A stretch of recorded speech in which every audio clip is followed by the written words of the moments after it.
Hello mga abe, good morning. Isang magandang araw na Sabado, no? Maulan na Sabado dito sa Toronto. So, ang content natin ngayon, no, bigla nito, public service. Kasi kaninang umaga pagkagising ko, nabalitaan ko tong balita na to. Pero bago ko pakita sa inyo yung balita na ito, no? Nung nasa Aruba kami, kahit na naka-flight mode kami, no? Nakatanggap kami ng text messages, no?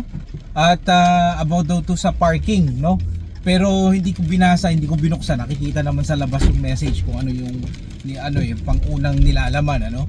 So ayan, pinakikita ko sa inyo sa screen. Basahin po ninyo at may link na nakalagay.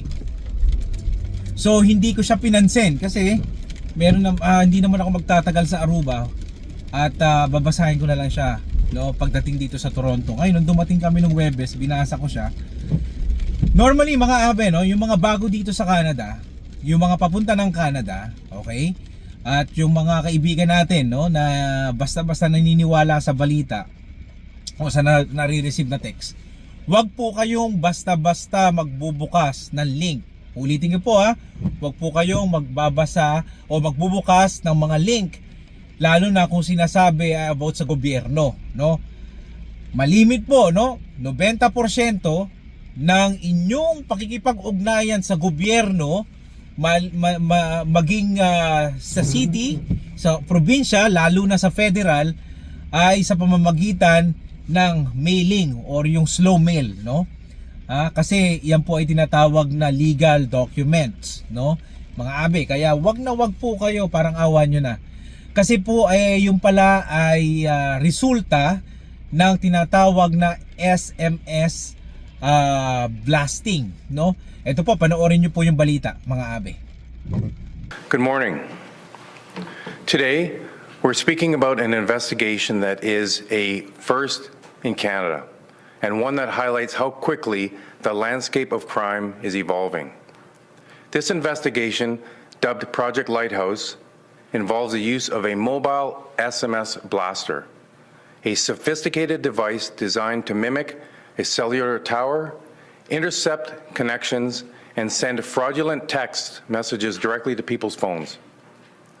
It's a technology that until now had not been detected operating anywhere in this country. What makes this particularly concerning is the scale and impact. This wasn't targeting a single individual or a business. It had the ability to reach thousands of devices at once. And beyond the financial risk, there are real public safety implications. For instance, when devices are diverted from legitimate networks, even briefly, it interferes with a person's ability to connect to emergency services like 911. This is a clear example of how cyber-enabled crime is becoming more advanced, more mobile, and more difficult to detect, and why policing must continue to evolve alongside it. I want to recognize that the outstanding work of our members, particularly the Coordinated Cybercrime Center, or C3, within our intelligence unit. Their expertise, persistence, and collaboration were critical in identifying and disrupting this activity. I also want to thank our policing partners, including the RCMP's National Cybercrime Coordination Center, Federal Policing in Central Region, York Regional Police, Hamilton Regional Police Service, and private sector partners who supported this investigation from the beginning. This kind of work does not happen in isolation. Finally, I want to remind the public that while this technology is new in Canada, the goal of the crime is not, and that's to gain access to your personal and financial information. Staying cautious and informed remains one of the most effective ways to protect yourself. I'll now turn it over to Detective Sergeant Rydell, who will walk you through the investigation in more detail. Thank you, Deputy. As mentioned, this investigation began in November 2025 when a cybersecurity partner alerted law enforcement to a suspected SMS blaster operating in downtown Toronto. The image you see here is an example of an SMS blaster from an investigation in the UK.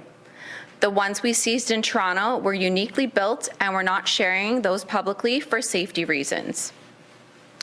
Through the course of the investigation, we determined the device was mobile and being run out of a vehicle, which allowed it to move throughout the Greater Toronto Area and be used in multiple locations. An SMS blaster works by mimicking a legitimate cellular tower. When people's phones connect to it, they receive fraudulent text messages that appear to come from trusted organizations, often directing them to click a link. Those links lead to fake websites designed to steal personal information, including banking credentials and passwords. This is commonly known as smishing. We believe tens of thousands of devices connected to the blaster over several months. We also identified more than 13 million network disruptions where devices were unable to properly connect to legitimate cell towers. That's significant because during those moments, access to services like 911 could be impacted. On March 31st, 2026, investigators executed criminal code search warrants at residences in Markham and Hamilton. 2 men were arrested, and we seized a large quantity of electronic evidence, including several SMS blasters. On April 21st, 2026, a third man turned himself into police. In total, 3 men have been charged with 44 offenses, including fraud and mischief-related charges. This investigation involved close coordination with our partners, including the RCMP's National Cybercrime Coordination Center and Federal Policing Central Region, York Regional Police, Hamilton Police Service, as well as financial institutions and telecommunications providers. Their support was critical in helping us identify and disrupt this activity. I also want to take a moment to remind the public of a few key steps you can take to protect yourself. If you receive a text message you weren't expecting, do not click on any links. Be cautious of messages claiming to be from legitimate organizations requesting payment. Only access your banking through official apps or by typing the website directly into your browser. And never share your personal or login information through unsolicited messages. If you believe you've been a victim of fraud, we encourage you to report it to the police. Thank you. And O yan mga abe, no? Nasa kote na ng kapulisan ng Toronto yung SMS blasting na nag-ooperate dito sa Toronto, no? Pati sa Hamilton. Ang blasting po na to, SMS blasting, no? Alam ko na balita na rin to sa Pilipinas. Nakasakay sila sa isang van, no? Medyo malaking van at nasa likod nila yung mga aparatus, no?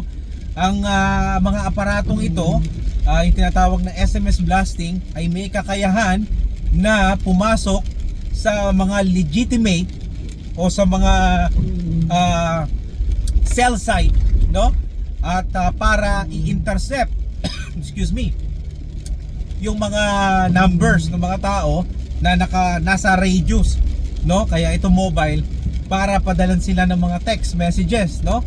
Na kala natin illegal o legit, no? Laging ginagamit nila yung sa gobyerno kasi yung mga kapatid nating mga nanay at tatay na seniors, mga lolo't lola natin na kapag nakakita nito natatakot, no? Basta po kayo matatakot basta-basta. At magbubukas ka ng link hanggang ikunin na, no? Ipapasok niya na yung mga data na importante sa inyo, no? Makukuha yung mga password ninyo, yung mga code ninyo, no? At ayun na, papasok, no? Nahahack na yung ating mga bangko. Kaya yung sa mga bangko natin, ako, for me personally, hindi ako gumagamit ng app sa bangko. Sa laptop ko lang ito binubuksan at yung laptop na yon, ako lang ang may access at hindi rin ako nagbubukas kung kani-kaninong laptop ng aking bangko, no? Bagamat hindi man ganun kalaki yung aking pera sa bangko, pera ko pa rin yun ang pinaghirapan ko, mga abe. Kaya po ayan, public service lang po, no? Sa lahat po ng nanonood nito na taga Toronto o sa mampanig kayo ng mundo, maging mapamatsyag po sa mga nare-receive nating text, no? Kahit na sabihin natin pa ulit-ulit, ito po no, yung paalala po ay gamot sa mga taong nakalilimot. Lalo na po dito sa Toronto, ayan, meron na tayong nahuli Tsako, hindi lang nag-iisa yan. Yan ay organisadong grupo, Tsak, no? Na hindi lang isang grupo yung gumagawa po, ano? Kaya po, yan, ipamalita nyo na lang po at para makatulong tayo sa ating mga kababayan, no? Mga kaabi natin na nakakaranas sa mga ganito, no? So, mga abe, maraming salamat po sa inyong panonood hanggang sa muli. Ito po inyong lingkod. At please lang po, ito po, hindi ito scam. Kung kayo po ay nanonood ngayon, please naman po like, share, and subscribe para naman po makatulong, no, sa aking channel. Maraming pong salamat mga abe. Hanggang sa muli. Best regards, Kuya JDL. Bye-bye.